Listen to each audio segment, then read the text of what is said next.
Hello there, and welcome to another episode of EDH Geeks.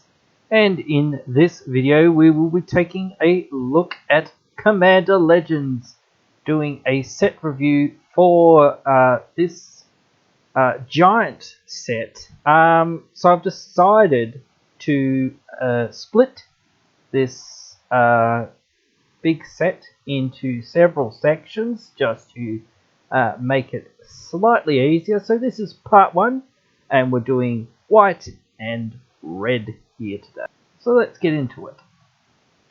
Partner as well. So this is keyword soup commander. Very strong, giving your creatures essentially overrun for all their keyword abilities. Obviously the Odric that gives or shares all keywords is going to be very strong with this, so you want to be a keyword soup style commander. White has a lot of good keyword soup sort of style stuff, a lot of first strike, a lot of angels with flying, lots of vigilance as well, so there's a lot to dig into this to build around. Next up is in fact a chroma's will, which is tied very heavily to a chroma, and it helps a chroma out as well, and it might even go into chroma decks as well. 3 and a white instant, choose one. If you control a commander, you can choose both. Creatures you control gain flying, vigilance, double strike until end of turn. Creatures you control gain lifelink, indestructible, and protection from colors until end of turn. Very good spell.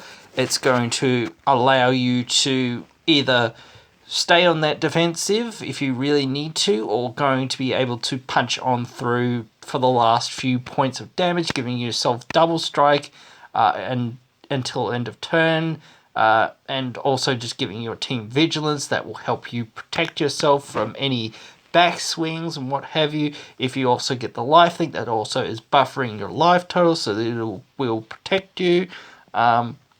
So just all around good stuff here from a chroma's will. Next up, Archon of Coronation for white, 5/5 flyer. Arcane of Coronation enters the battlefield. We become the monarch. As long as we are the monarch, damage doesn't cause us to lose life. So this is pretty good too. I mean, we still lose the monarchy when people hit us, but we just don't lose life, which can, you know, protect us to a degree. Can help us, you know, just regain the monarchy to a degree as well if we're, you know, sort of a little bit giving with some attacks. You know, people might think, oh well, it's fine to hit us, you know, we just want you to take the monarchy off us so we can take it back off you so that you can take it off us. We just don't want to lose any life. You know, that whole, like, it's just doing you a favour there, buddy. We're not trying to do anything sus. Next up, Triumphant Reckoning, 6 triple white sorcery. Return all artifact, enchantment, and planeswalker cards from your graveyard to the battlefield. I think this is from the cycle of 9 mana spells. The white one, of course, unfortunately, I feel like it's very underwhelming and underrated. Oh, well, not underrated, but underwhelming. Just underpowered, underpushed, underpowerful, unable to do very much, to be honest. Another card that's very underpowered and underpushed is Safaric Great Sword. 1 and a white, and it has equip for 4. Equipped creature gets +2/+2 whenever equipped creature attacks the player with the most life or tied for the most life. You create a 4/4 angel creature token with flying that's tapped and attacking that player. So it just doesn't give the creature that you're attacking with any evasion. Yeah, sure, it gives it +2/+2, but it doesn't give it any evasion. If you get this on a flyer, you've probably got a 6/6 flyer at this point, so now you're chipping in for 10 damage, which is okay, but I think this is just draft filler. Armored Sky Hunter, 3 and a white, 3/3 flying.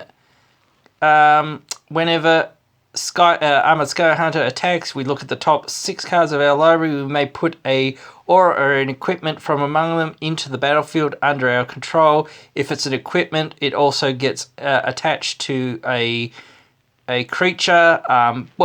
If it's an aura, it'll have to attach to a creature, but we get that equip cost for free on any equipment as well, which is pretty good.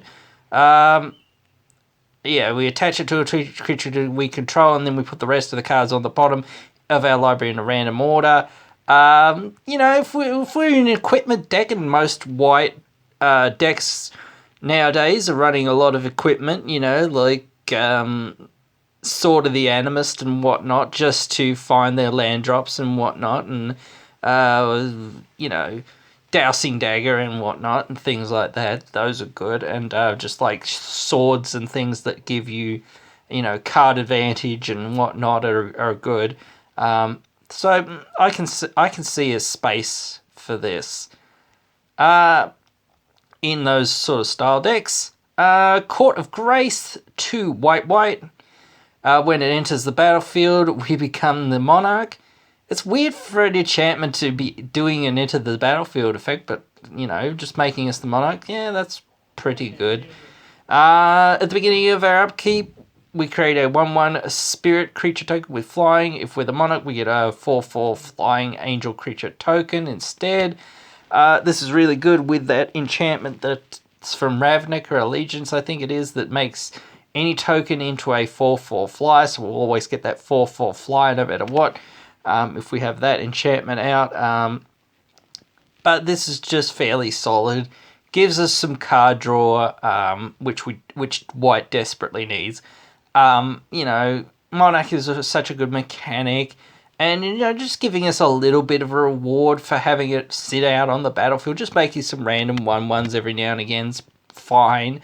And it can be relevant. Again, if the monarch's with someone else, just chip in at somebody with some 1/1s, and we'll just say, hey, look, you can get it back from us. We'll let you take it back if you only hit us for 1 or 2 damage or whatever, because you want the 4/4s, but after your end step, you're just like, oh yeah, whatever, as long as I can get it back before my turn or whatever, or what have you. Or even if you don't, you might just be like, oh well, I'll get it as long as I can get it back next turn. So every other turn you're making that 4/4 seems good.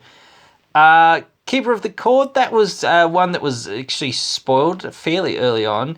Very good card though. 3 and a white, 3/4. At the beginning of each opponent's end step, if that player controls more creatures than you create a 1/1 white soldier creature token.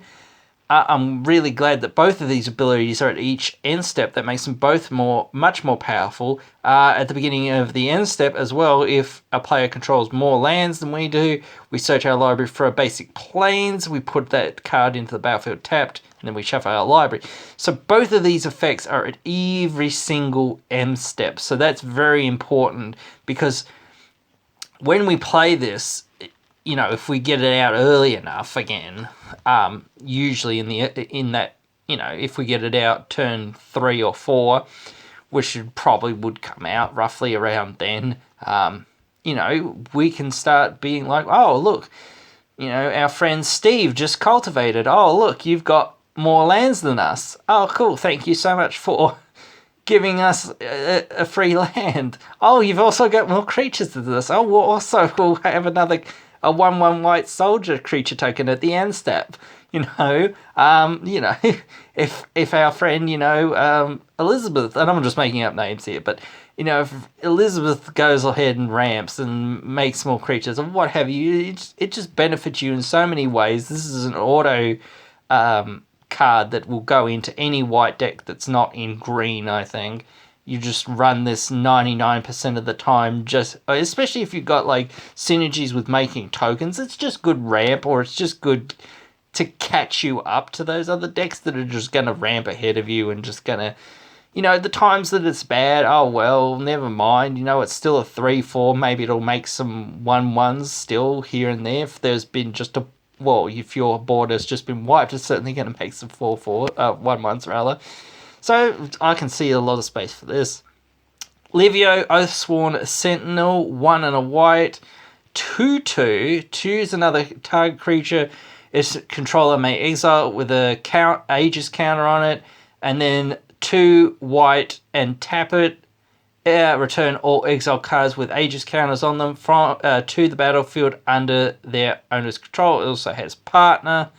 So pretty cool. Mostly, I think, again, you're going to be using this effect for yourself, but the exile part effect of it,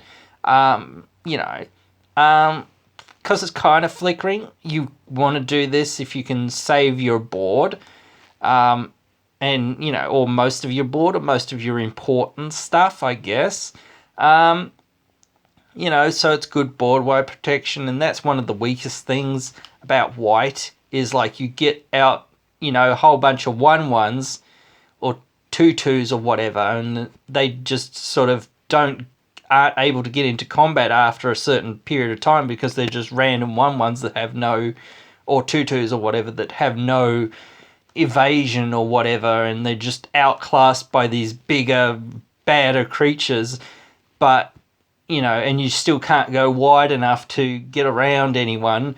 And you're just like, well, even if I get around one person, I'm only chipping in for 1 damage, so that's not very much. And then they eat the entire rest of my board, so it's just not very good. If you find ways to, protect yourself from those board wipes when they do happen, because you've usually not got very much good stuff, at least you can rebuild a little bit better and a little bit stronger in that position, so that you can, get ahead of that board wipe. Even maybe you've got to have used the board wipe. So if you know the board wipe's coming, you can sort of set this up into the point where you're, getting rid of the things that you need to get rid of with her exile, so that you can sort of just bring them back at the right time, or you can slowly build up towards it, like you're just using this for a flicker effect. And then you can just be like, at your end step, I'll just return all my stuff and get a whole bunch of ETB triggers, and then I'll untap, upkeep, draw, and then I can attack with all my creatures. So that seems pretty good too. Promise of Tomorrow, 2 and a white enchantment. Whenever a creature you control dies, exile it at the beginning of the end step. If you control no creatures, sacrifice Promise of Tomorrow, return all the creature cards exiled with it to the battlefield under your control. This is trying to give white more card sort of advantage and sort of an effect with, protecting itself from removal and whatnot, because white is one of the most heavy removal colors, Wrath style removal colors, along with black, that sort of, if you wipe your own board, you're just as hurt by your own wrath as everyone else, because you're just like unable to catch back up as quickly as what they can, if you're not in green. But there's just so many effects that are in white, like board wipes. Speaking of which, Slash the Ranks is next. 3 and double white. Sorcery, destroy all creatures and planeswalkers except for commanders. This is pretty strong, probably pretty good for Voltron decks. Has a place there because once you consider my commander is going to be, a 21/21 most of the time, so it's going to be a lethal threat. It's going to be fairly hard to block, or even if it's able to be blocked, it's just like, well, they lose their thing, plus they take nearly lethal commander damage, and then they'll probably be dead, because then they will have lost their commander, so then next turn I'll be hitting them for lethal. So it's just a no-win situation, especially if you've got other pieces of removal, just like Swords to Plowshares, Generous Gift maybe to a degree, but I think that giving them another blocker isn't good to a degree. I think Generous Gift is good if you're in a situation where you need to remove a specific permanent, but there's certain ways that you can get rid of not planeswalkers, but their commanders pretty easily. Banishing Light, things like that, just get rid of that one last thing that somebody has, you know, and even they might not have their commanders out, you know, you never know. At the point that you cast this, so their commanders might not be relevant, so this might just be a hard wrath completely, except for your commander, if you are in that Voltron strategy. So it seems pretty good for those sorts of strategies. I don't really know where else you can play it, unless your commander is like just more threatening than anyone else's, and it's just going to run away with the game if it's left unchecked, and you just want to get rid of everyone else's stuff, and that you don't really care if their commanders sit out there because they're not going to do enough to stop what your commander's trying to do, more or less. Next, Soul of Eternity, 5 double white. Soul of Eternity's power and toughness are equal to your life total, and it has the new mechanic Encore, where you can exile this card from your graveyard, and for each opponent you create a token that's a copy of this creature, and then those tokens gain haste, and they attack each opponent if able, and then we sacrifice them at the end step, and we can only activate that ability as a sorcery. Don't think this is very good. This is a limited only card in my opinion, unless Encore, you want to do an Encore deck, and this just so happens to be just good enough. Aluntu, I have no idea how to pronounce this. Solemn Ritualist, 4 and a white, 3/3. When this guy enters the battlefield, we put a +1/+1 counter of up to 2 target creatures. Whenever a non-token creature we control dies with a +1/+1 counter on it, we get a 1/1 spirit token with flying when he also has partner. This reminds me a bit of Battery Cat, making those 2/2 soldiers or knights, whatever he does, when things with +1/+1 counters die. I don't know how good this is. 1/1 flyers, a little bit more relevant than 2/2 knights on the ground, because they can actually get in the air and they're more evasive and whatnot. So that can be relevant, but I don't know whether the CMC on this hurts it. But it is an uncommon commander, so it's probably just a filler card. Plus it has partner rather. It doesn't have commander, whatever. But this is another card if you're in draft and you're running short and you just need to add a commander that has white in its pips, and it happens to do something with, and your deck has something to do with +1/+1 counters, might just be good. Or it might just be good on its own. Maybe there's another way you can utilize this, especially with some of the other sort of outlets that are in the environment to sort of sacrifice things and get things back and recur things and whatnot. So there's some build rounds around some of this stuff. So, but overall, I just don't think there's that much. Ardean, Intrepid Archaeologist, 2 and a white, 2/2. At the beginning of combat on your turn, you may attach any number of aura and equipment you control to target permanent or player, and it has partner. This seems pretty cool. There's a few things you can, like janky kind of things that you can do with this, besides just attaching equipment to your big bad fatty daddy. So this could certainly be a Voltron commander, but certainly as well you can make this into a curse commander or part of a curse commander deck. And the way you can move around the auras is pretty good. Or you can just move around other certain effects. This is probably good for Zedru and things like that, to move around their auras that are enchant players and things like that. Or equipment or whatnot that they happen to give to opponents for free every turn, rather than having to pay mana for it. It's probably pretty good in certain other decks. But it has that feel of sort of finding a very niche-y sort of home. Kelnreth, Sunmane Familiar, 2 mana 1/1. Whenever a commander you control attacks, put a +1/+1 counter on it. It has partner, limited fodder commander, I believe, nothing more. Para of the Steel Legion, 2 and a white, 1/4. As long as it's your turn, creature tokens you control get +1/+4. 3 and a white, create a 1/1 soldier creature token, and he has partner, so really you're creating 2 5s on your turn. Oh, well, on your turn is not really the way I should have said that. You're creating these dudes, and then when you go to your turn, you have a 2/5. Because you want to do that ability at instant speed at the end of somebody's turn, or if you really, really need to have a chump blocker, you're just like, okay, I make this random 1/1.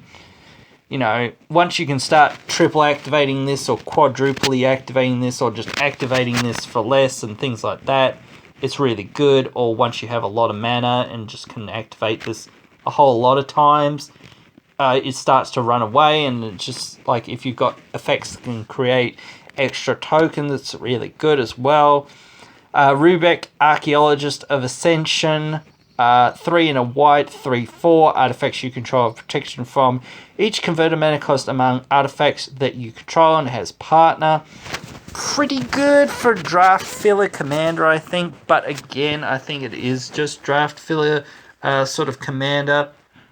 I don't see that there's much place for this outside of that, because once again, you've got many other better options, even in white. You've got better options, and I think for the rest is mostly just draft filler sort of stuff that's not too exciting that we won't really talk about. So we're going to move on now to red. So first up is a planeswalker commander, Jessica, thrice reborn, 2 and a red. Jessica has 0 loyalty, but she enters the battlefield with a loyalty counter for each time you've cast a commander from the command zone this game. She can be your commander, and she has partner.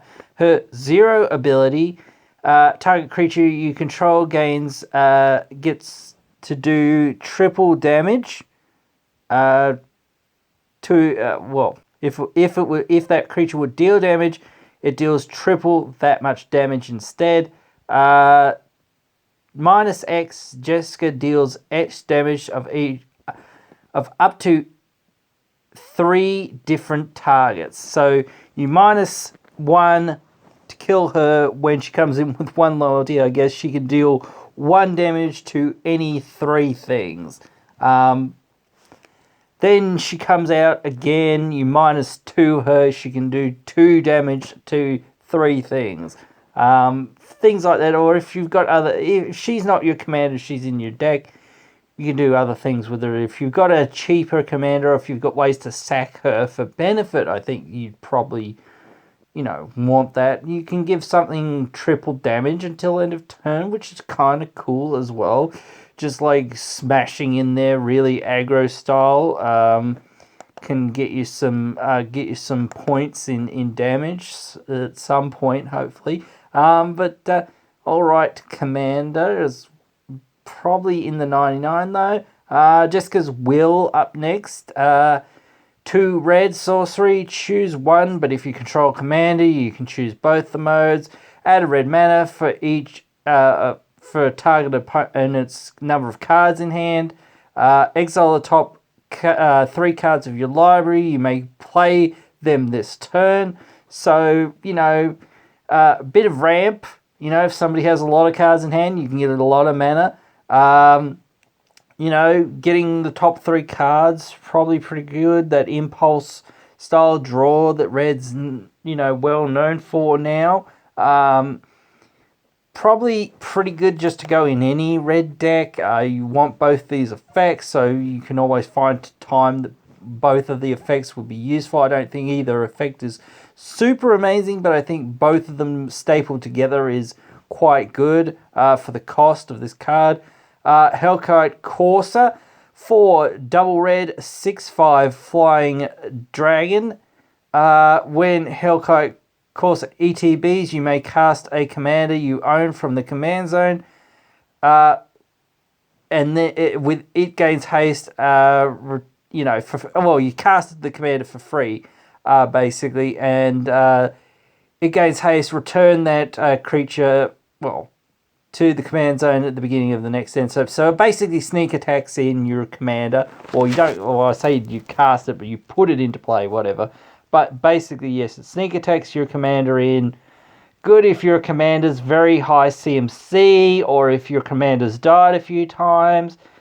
Might be alright to see some play, sneak attacking your commander in, if your commander can do other things, like sneak attack other things in. Probably pretty good, or if it has some synergy with dragons or what have you, probably pretty good as well. So you want it to work with this thing as well. Port Razer, 5 mana, 3 generic, 2 red, 4/4. Whenever Port Razer deals combat damage to a player, untap each creature you control. After this combat phase, there is an additional combat phase, and Port Razer cannot attack the player that he already attacked. So another way to get more combat steps and be more aggressive in red.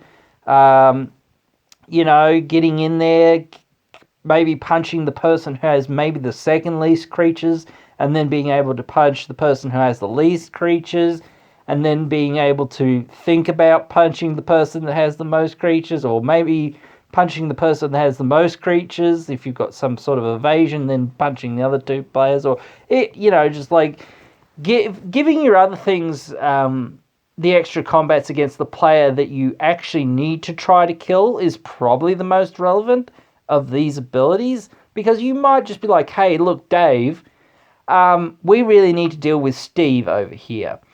He is going absolutely crazy. Do you mind if I just hit you for 4 so that I can get an extra combat so that I can do another lot of damage to him? And then you can maybe say that to Mel or whoever, whoever you're playing with, and just be like, look, I will just want to hit you for 4 so that I can get another combat so that I can just take this person out, because they're just going to dominate the game if they remain to stay in this game. And we're never going to get anywhere by playing this game. Soulfire Eruption, 6 triple red, sorcery. Choose any number of target creatures, planeswalkers, and players. For each of those targets, you exile the top card of your library. Then this card deals X damage to that permanent or player equal to the CMC of that card, and then you can cast those cards until the end of your next turn. So this is a big mana, big card advantage card. It also deals a lot of damage to a lot of things, in theory, if you've built your deck right, I guess. Sometimes you can get lands. You probably don't want those. Even getting those is fine, because it does say you may play those cards, so you can play lands off of this, but only be aiming to get, if you've already played a land, it's probably not very good for that turn. You're probably going to hit a few lands, because lands are the most part of your deck, so except for sub decks apparently, but this is probably goodish red board wipe. I would probably stick with Blasphemous Act, but the card advantage side of this can't be argued. Decree of Pain, it reminds me a lot of that, so there's an argument for being that strong. Aurora Phoenix, 4 double red, 5/3 flying, Cascade. When you cast a spell with Cascade, you can return all the Phoenix from the graveyard to your hand. I don't really like this, but the thing about why it has to return to your hand instead of the battlefield is because Cascade is a cast ability, so you have to cast it again, but I would rather it just go to the battlefield, to be honest. It's probably good in Cascade decks, or just maybe Sphinx Tribal if you're going down that route, just getting something else for free. But I just don't think you're going to get it back very much if you put it in that Phoenix deck, so it's really best in a Cascade deck. Cursive Recruiter, this card's pretty dumb. 4 and a red, 4/3. When Cursive Recruiter or another pirate enters the battlefield under your control, you can gain control of target creature until end of turn, untap that creature, until end of turn, it gains haste and becomes a pirate in addition to its other types. So this combos with Kiki Jiki. It combos better than Zealous Com Strips because once you make a token copy of Coercive Recruiter, it's the copy of Coercive Recruiter can untap Kiki, and then the original Coercive Recruiter can see the other pirate entering the battlefield, and therefore you can steal a target card of an opponent's choice. So therefore you can tap Kiki to make another copy, to gain control of Kiki, to gain control of another creature. So then you can gain control of all the creatures on the board and just swing out with all the creatures that are on the board once you have this combo assembled. So more shenanigans with Kiki, more things that we've got to watch out for in Commander. So yeah, just keep your eyes out for this card and people playing dumb things and whatnot. So yep. That's what's going to happen. Court of Ire, 3 red. When Court of Ire enters the battlefield, we become the monarch at the beginning of our upkeep. Court of Ire deals 2 damage to any target, but if we're the monarch, it deals 7 damage to that permanent or player instead. 2 damage is not very much, especially since it's only 1 target. Even 7 damage to 1 target is not that impressive in my opinion. It will definitely kill something 7 damage for the most part, but I don't like that it's just to 1 target. That's sort of what hurts it for me. But just coming in, drawing us a card, probably good enough for most decks, but I really think you should be just in Monarch for this, and if you've got double upkeeps and things like this or what have you, gets really good. Ember Wild Captain, sorry. 3 in a red, 4/2. When he enters the battlefield, we become the monarch, so more monarch stuff. Whenever an opponent attacks us while we're the monarch, he deals damage to that player equal to the number of cards in their hand, so punishes people for attacking us. Especially if they've got big hands, but if they've got, if they're hellbent, then it's not really going to do much for us. But could be good, just preventing people or sort of ensuring people don't attack us, or if they do, they're punished for it. So alright effect overall. Flamecairn Herald. 3 mana, or 2 in a red, 3/2. Commander spells we have Cascade, so we're in that Cascade deck again. We'll just get more benefit for casting our commander. It's probably best in Yidris, since Yidris doesn't have Cascade naturally. Maelstrom Wanderer, probably, I don't know, just extra Cascade, just like extra value. Might even be good in the new commander that is Tima, that has Cascade abilities. Pretty cool. Next up, Crack the Thumbless. 2 in a red, 1 in a red. 2/2. Whenever we cast an instant or sorcery, we flip a coin. If we lose the flip, return that spell to our hand. If we win the flip, that we copy that spell, and we can choose new targets for the copy. And he has partner. So really cool. Somebody told me something really janky that you can do with this, because Krak has the 2 artifacts, which are his thumbs, his thumb and his other thumb, which is an uncard. So you might have to ask your playgroup to say, hey, look, there's a little janky thing that I'm trying to do with this one uncard in here. So is that cool? But there's a way you can animate, well, not animate, but you can make the thumbs into equipment, and then you can equip Krak with his thumbs to basically reunite him with his thumbs, which is just really janky. But you want to do this coin flip shenanigans. Zender Split, Okan comes to mind, but I don't really know of any other commanders that sort of fit that archetype. I think Krak might go into the 99 of that sort of deck, unless we can find another commander that sort of does this sort of flipping coins shenanigans. Wheel of Misfortune, sort of a Wheel of Fortune reprint. 2 and a red, sorcery. Each player secretly chooses a number greater than 0, or 0 or greater. Then we reveal the numbers, and the player who has the highest number takes that number of damage.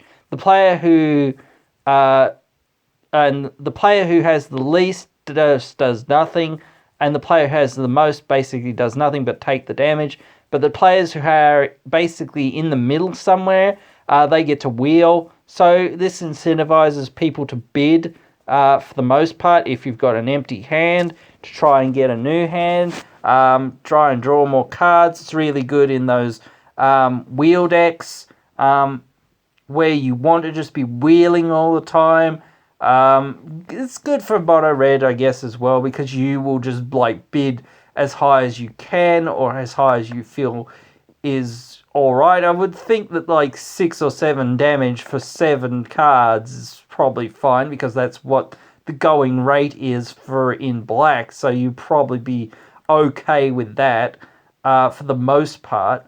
But you know, like, you would want to not take too much damage, but then again, you've got to try to have this whole secret thing going on where you don't know what the other players are going to choose. Are they going to go absolutely bonkers and go, oh no, I'm hellbent, I can't do anything, I've been stuck with, or something, or whatever, oh, I'm stuck with no lands, I can't do anything, I might as well just wheel my hand away because these cards are doing literal nothing for me, or what have you, whatnot. So you might get opponents just be like, no, I'm going to play 14, or I'm going to pay 20, or I'm going to play 39 life. I don't give a rat's, because if I don't get cards right now, I'm out of this game. So you've got to bid for, you know, sometimes you've got to read the room and just be like, okay, well, what's going on with people? Where are people at? And, you know, you might look at that other player, like me, most of the time, who's sitting there and I've got some cards, it's all cool, I'm, you know, doing some stuff and doing some things. I'm just going to be like, okay, yeah, sure, I'm just going to bid 0.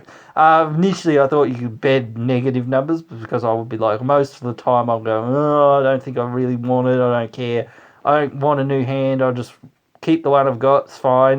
You know, it seems fine to me. But, you know, for the most part, some other players might want that, or they might go, oh, it's too much for me, whatever, I can't be bothered figuring it out, we just wheel, right? You know, because this is just a Wheel of Fortune proxy for the most part, so everyone just wheels.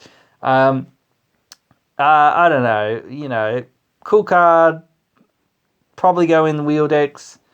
Next up, Alicia, Kisig Trooper. She was revealed fairly early on. 4 red, 4/3, first striker, tap, add an amount of red mana to our mana pool equal to the greatest to the greatest power among creatures that entered the battlefield this turn. And she has partner, so she incentivizes you to play big things and then get mana off of them and play more big things. So if you can find yourself playing a 6/6, you can tap her for 6 mana, maybe cast another 6/6, you know, so helping you cheat out more things, getting more mana, you know, probably pretty good. Breaches, Brazen Plunderer, I think that's how I pronounce it. 3 in a red, 3/3 menacer. Whenever one or more pirates we control deal damage to one of our opponents, we exile the top card of each of those opponents' libraries. You may play those cards this turn, and you may spend mana as though it were mana of any color to cast those spells that he has partner. So more like Atali, but we've actually got to cast the spells. He has menace, so he has some evasion, kind of, but he is just a 3/3. But his ability does have haste, essentially, since where it does say other pirates or what have you. So if you're in a pirate deck, you've built a bunch of pirates, or he's just in the 99, I guess, maybe, because Admiral Beckett Brass is one of the best pirate commanders, and she's probably going to get a lot of support from this set. There's a lot of pirates in the set. So, he does some good stuff for your pirates, and you're just desperate for good pirates in your pirate deck. Just getting some card advantage is pretty good for you. Drago, the shipwrecker, 6 and a reg, 7/5. He has trample and partner. As an additional cost to cast this spell, you may sacrifice any number of artifacts and other creatures. This spell costs 2 less to cast for each permanent sacrifice this way, and also 2 less for each card that we sacrificed this turn. So he incentivizes us to play this weird sacrifice style deck. Just to get him out. It reminds me of that red Felidar that asks you to sack creatures to get him out cheaper. But it's also a legendary, and this guy doesn't really, draw your cards. Like, I think that Felidar draws your cards, doesn't it, or something else? No, that's the instant sorceries one, actually. That's the discard sorceries dude. Costs less for its sorceries. But the other one just comes down and just you can punch people with him because he's big and beefy. So this could be a Voltron commander. He's got 7 power, which is a magical number. So if you can, actually works really well with the planeswalker that we were talking about earlier. Having him deal triple damage is, 21, so that's lethal commander damage right there when he hits someone, if you've got that sort of thing. And double damage and triple damage and these sorts of things are really good with him.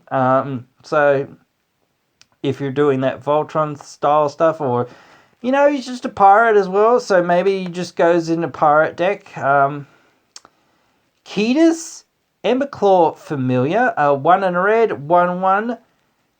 Whenever a commander we control deals combat damage to an opponent, it deals that much damage to each opponent, and he has partner. This is probably good in like Saskia style decks where you're trying to do damage to everyone as much as possible, win the game through lots of combat, because it's one of those things where if you wanted to spread around the damage, like, it also helps you if you're trying to get in at that one player that's just going off, but they've just got a million blockers, or they've just got so many ways stopping you that you can't get in there at them, like, the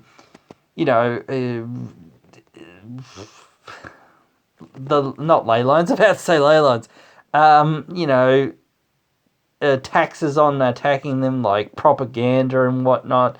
So this just helps you if you go and attack, Steve rather than attacking Alan. Hey Steve, look, we've got to deal with Alan over here, but I can't. No one can get in at him, right? Are you gonna let me please hit you for some damage, and he'll also take some damage. And I've even named him with Saskia, so he's just gonna take all the damage in the world, so he's gonna die soon. And then you just might be like, hey, Mel, look, can I hit you too so we can deal with Steve over here or whatever? Just helps your creatures be more aggro, helps you deal more damage to more people without having to worry about, that person's blockers or what have you, since if one person doesn't have blockers, none of them basically have blockers while this guy's out. So that can be good. Targo, Goblin, Weaponsmith. This is a very funny one. 2 in a red, 2/2. Whenever a land ETBs under our control, we create a colorless equipment artifact token named Rock with equip. Creature has 1 mana, tap, sacrifice the rock, and target it. Creature deals 2 damage to any target. This target creature deals 2 damage to any target, and that equipment has equip 1. So we get this free equipment that equips for 1 and taps and sacks for 1 to shock something. It's a bit janky, it's a bit silly, it's not super duper powerful, but it's just funny, and that's what I like about the Commander Legends. There's a lot of cool little interactive sort of stuff. Like I think they're mostly draft filler, and most of the rest that I've looked through is mostly draft filler sort of stuff, nothing too exciting, and reprints. And we really wanted to just go through the new cards here. But that's basically it for this episode. I'll be wrapping it up here now. And that is our look at part 1 of Commander Legends. Part 2 and 3 will be coming out soon. Please support us on Patreon. Thank you for watching. Hope you have enjoyed and hope that you will tune in again to another episode.